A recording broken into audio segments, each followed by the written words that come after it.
Hey guys, I'm Dave and welcome to the Trull Gallery. Today we're going to make a batch of bread knives. They're a little bit nicer than this store-bought version.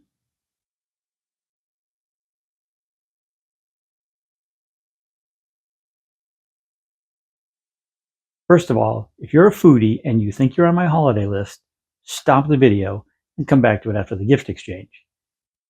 For the rest of you, this is a quick and easy project, whether it's a gift for the holidays or just a fun project for the kitchen. Let's see how it comes together. While I know I have plenty of scraps on hand to make several bread knives, I stopped by my local lumberyard and picked up this piece of curly maple. It's got multiple checks and knots, and it's just too beat up for a larger project.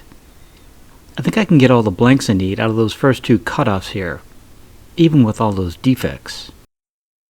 I couldn't find any plans online, so I just drew what looked pleasant to the eye.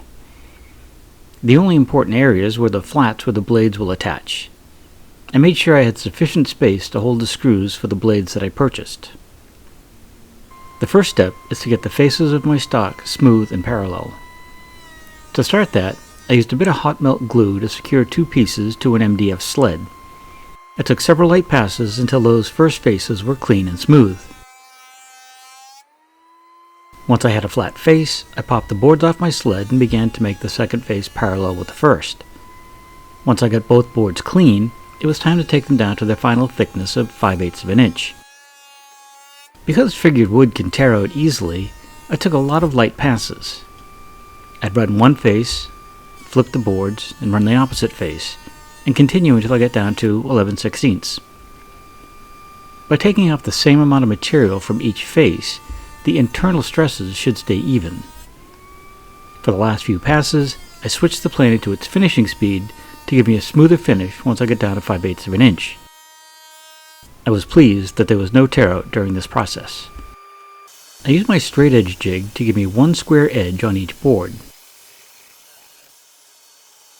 Once that was done, I set the jig aside and made a second pass to make the blanks more manageable to work with, or at least giving me a second square edge to work off of. Now I could rip the blanks to width, or in this case, 1.5 inches. I now have flat, square blanks to work with. I plan to give away 5 of these knives, so I'm starting with 7 blanks, just in case something goes sideways in the next few steps. I drew out the shape I wanted on some 1/2-inch plywood to use as a template. I used that template to draw out the shape on each blank. I made sure to avoid the worst of the checks, bark inclusions, or knots while laying things out. Then it was over to the bandsaw to rough cut each blank. I stayed close to my line as that'll make the cleanup easier. My plan is to use a router and a pattern bit, but if I get too much tear out, I can just sand down to my lines. A few pieces of double stick tape hold the pattern to the blank, so I can try to clean up those saw marks. I put a 1/4 inch down cut flush trim bit from Bits and Bits in my table router and slowly worked my way around the pattern.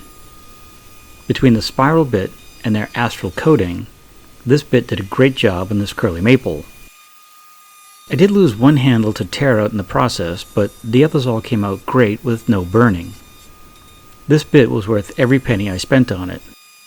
Just take light passes, move carefully, and keep your fingers away from the bit, and you'll do fine. Took some time to clean up the edges with a drum sander in my drill press. With the clean cuts from that spiral bit, each handle was cleaned up in just about a minute.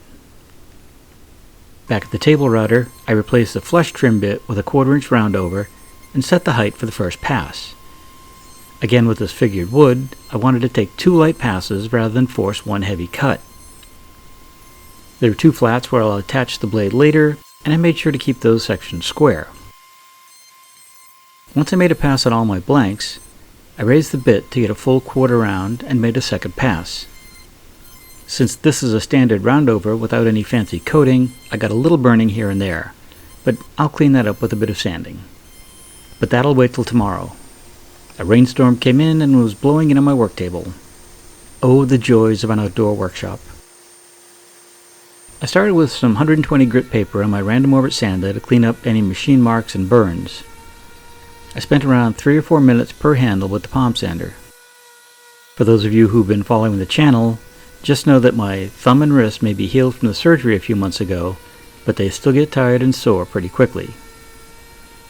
After a little rest, I followed that with some hand sanding at 180 grit. This cleaned up the 120 grit marks and got rid of the last of the defects. Hand sanding on weird shapes like this is also the best way I know to smooth out all those curves. Something I learned from last year's spatula gift video is that an oil finish isn't enough to keep wooden kitchen gadgets smooth. So now that these handles are all sanded, I'll spray them down with water to raise the grain prior to finishing. I'm hoping that popping the grain now will minimize any grain raising later.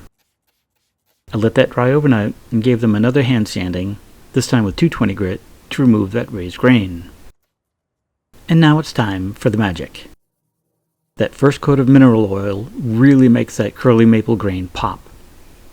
I put a coat of oil on once a day for the next 3 days. One final coat of wax or butcher block conditioner, and that should give them plenty of protection, at least for now. And I'll let that sit for an hour or two before buffing it out. Next up, I marked for and drilled the pilot holes for the mounting screws. In hindsight, this would have been easier before finishing, but it still worked. To mark the locations, I set each handle on its side on a flat surface, set a blade in place, and marked the holes with a mechanical pencil. With all the locations marked, I put a 1/16 inch bit into my drill press and set the fence to the center of the hole locations. I set the depth stop to about 1/2 inch, and then I could drill the holes. But I don't drill them in the center of the marks I made. I push them to the outside edge of the mark. This will add some tension to the blades when I mount them. This was the trickiest part of the build, at least for me. I still don't have all the dexterity in my right hand, and these are some tiny screws. I start one screw and run it halfway in. Then I can add the second screw, and to do that I have to lift the blade up a bit. As this screw is set, it pulls the blade into tension. And then I can drive that first screw the rest of the way home. The pilot holes help to add that tension, and I'd hate to try to drive a screw this small into hardwood without a pilot. And since these screws are so small, driving them by hand prevents stripping them out. Nothing left to do but give them one last wipe down and start wrapping these gifts. This really was a quick build, and by batching up 6 or 8 of them, it saved a lot of setup time. And if you only had to build one of them, it could probably go even faster since you could skip the pattern bit and just clean things up by hand. I think these 6 knives took me about 3 or 4 hours. And while the finishing process added a few days, each one of those days only took a few minutes. I'd love to hear your thoughts on this video. Is there something I could have done different, easier, smarter, safer? Drop them in the comments below. I'd also love to hear what kind of gadgets you make for the foodies in your life. As usual, I'll add links to some of the tools and materials I used in this video and some of the stuff we use here in the shop on a regular basis. If you should happen to need one of those things and purchase it through those links, it does help keep this channel going. If you enjoyed this video, maybe give us a thumbs up and share it with friends. And if you haven't already, maybe it's time to hit that subscribe button and the little bell so you get notified each time I put out a new video. Again, I think I know what's coming up next, but you never know, so let's hold off on that. So until then, have a great day, stay safe, we'll see you soon.